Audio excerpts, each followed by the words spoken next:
بسم اللہ الرحمن الرحیم۔ السلام علیکم۔ مکہ مکرمہ کی وہ سرزمین جو صدیوں سے ظلمت اور جہالت کے اندھیروں میں ڈوبی ہوئی تھی، ایک نیا دور دیکھنے کے قریب تھی۔ عرب کے قبائل خانہ کعبہ کے ارد گرد بستے تھے، لیکن افسوس کہ وہ اس مقدس گھر کے رب کو بھول کر لکڑی اور پتھر کے بتوں کو اپنا معبود بنا بیٹھے تھے۔ قبائل آپس میں معمولی باتوں پر برسوں جنگ لڑتے، لڑکیوں کو زندہ دفن کرتے، شراب و جوا ان کا معمول تھا۔ دنیا کی بڑی سلطنتیں روم اور فارس بھی کمزور ہو چکی تھیں، وہاں بھی ظلم، گمراہی اور بے راہ روی کا دور دورہ تھا۔ ایسے اندھیروں میں ساری انسانیت ایک روشنی کی منتظر تھی۔ اسی دوران مکہ کے قریش قبیلے میں ایک معزز شخص حضرت عبداللہ کا نکاح آمنہ بنت وہاب سے ہوا۔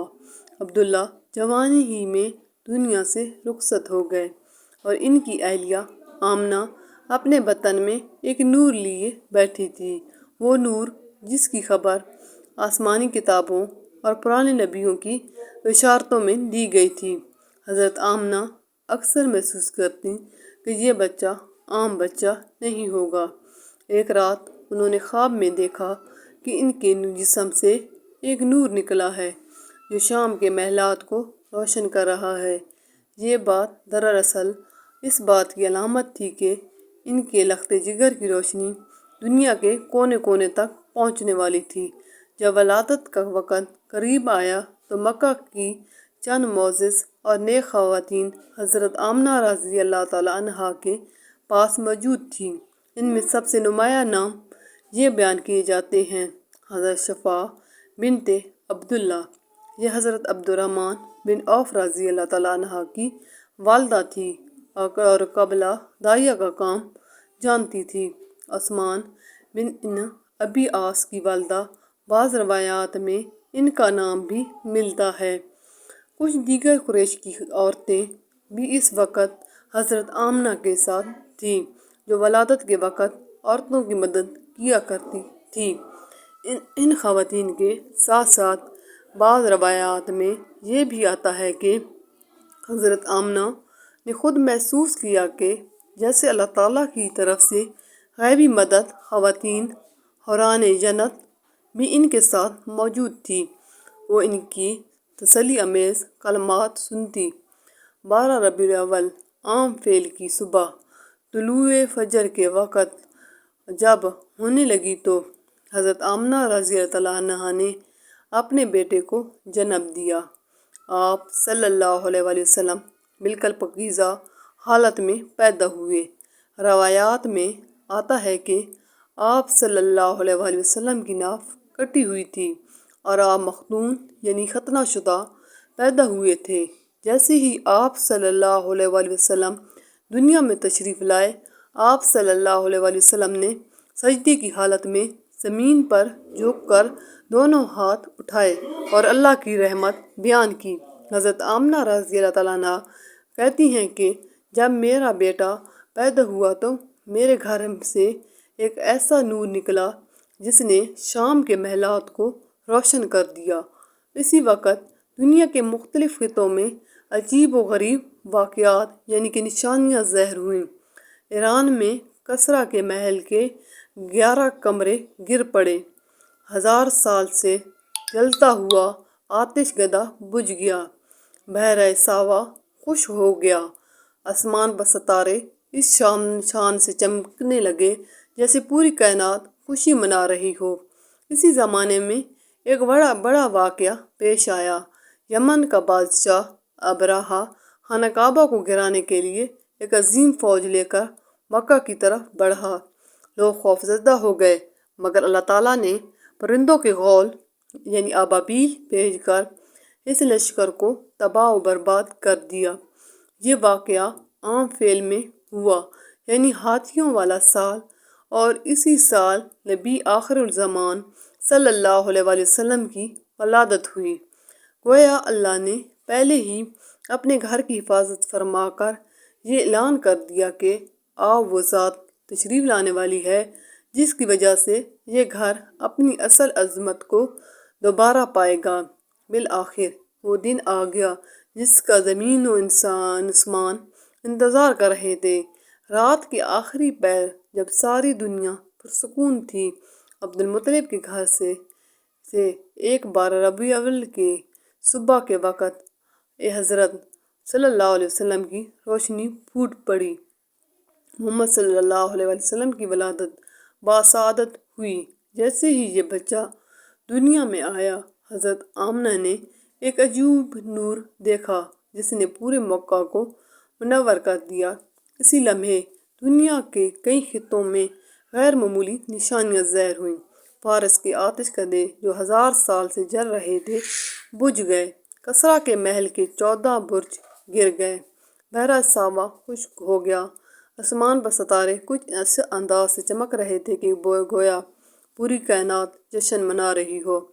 حضرت عبد المطلب کو جب یہ خوشخبری ملی تو وہ دوڑتے ہوئے آئے، اپنے پوتے کو اٹھایا اور خانہ کعبہ میں جا کر اللہ کے حضور سجدہ شکر ادا کیا۔ انہوں نے بچے کا نام محمد رکھا، یعنی ایسا جس کی ہر طرف تعریف کی جائے۔ اس وقت کسی نے یہ نہیں جانا تھا کہ یہ نام آنے والے وقت میں دنیا کا سب سے زیادہ بولا جانے والا نام بن جائے گا۔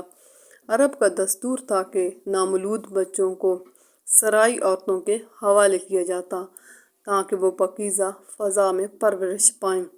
اسی روایت کے تحت حضرت حلیمہ سعدیہ نے اس بچے کو اپنی گود میں لے لیا۔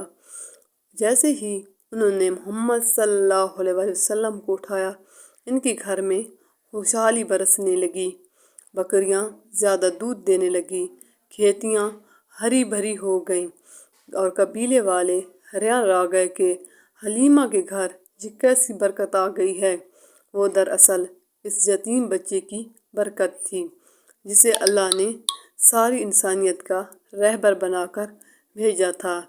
محمد صلی اللہ علیہ وسلم کی بچپن ہی کے واقعات یہاں بیان کیے جاتے ہیں۔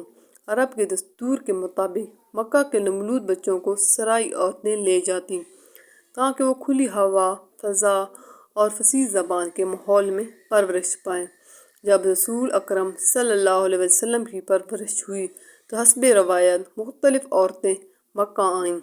انہی میں قبیلہ بنو سعد کی ایک غریب مگر نیک دل خاتون حضرت حلیمہ سعدیہ رضی اللہ تعالیٰ عنہا بھی اپنے شوہر حارث کے ساتھ تشریف لائیں۔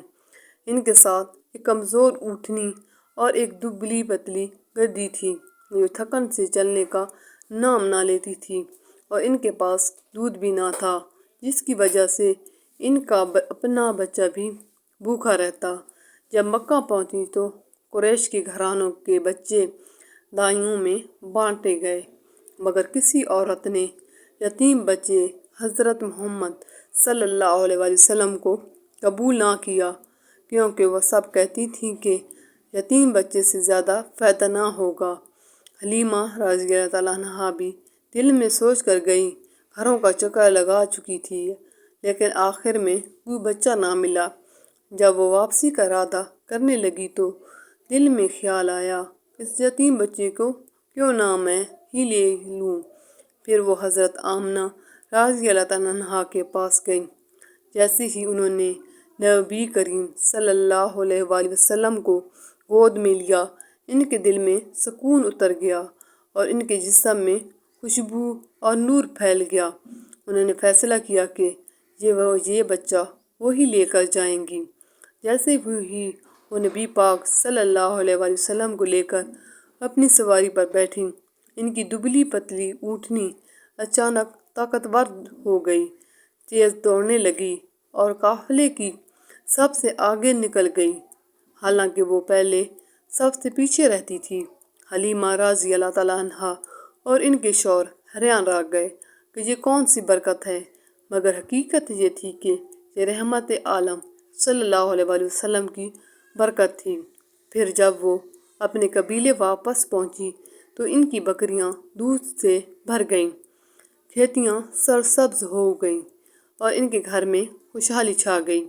قبیلے والے تعجب کرتے کہ حلیمہ کے گھر یہ تبدیلی کیسے آ گئی، لیکن وہ جانتے نہ تھے کہ یہ سب اس نورانی یتیم کی برکت تھی جو دراصل تمام جہانوں کے لیے رحمت بن کر آیا تھا۔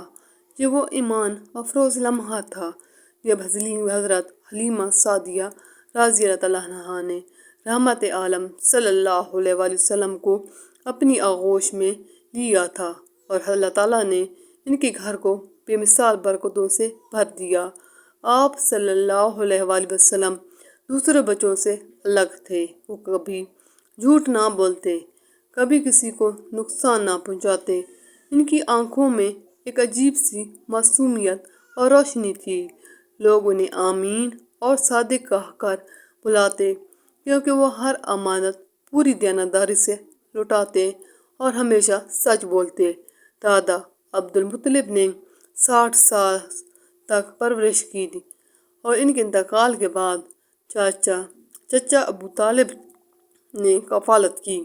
ابو طالب خود غریب تھے مگر محمد صلی اللہ علیہ وآلہ وسلم سے بے پناہ محبت کرتے اور حال حال میں ان کا ساتھ دیتے۔ یہ بچہ دراصل وہی ہستی تھی جن کے آنے کی خبر پرانے نبیوں نے دی تھی۔ دنیا جنہیں اندھیروں سے روشنی کی طرف لے جانے کے لیے ترس رہی تھی، وہ لمحہ آ چکا تھا کہ انسانیت کو رحمت دو عالم صلی اللہ علیہ وآلہ وسلم کی صورت میں سب سے عظیم تحفہ ملا۔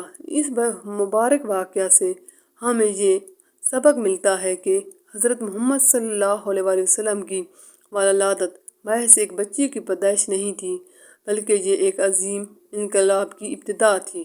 وہ دنیا جو ظلم اور گمراہی میں ڈوبی ہوئی تھی، آپ صلی اللہ علیہ وآلہ وسلم کے ذریعے علم، عدل، رحمت و توحید کی روشنی سے جگمگا اٹھی تھی۔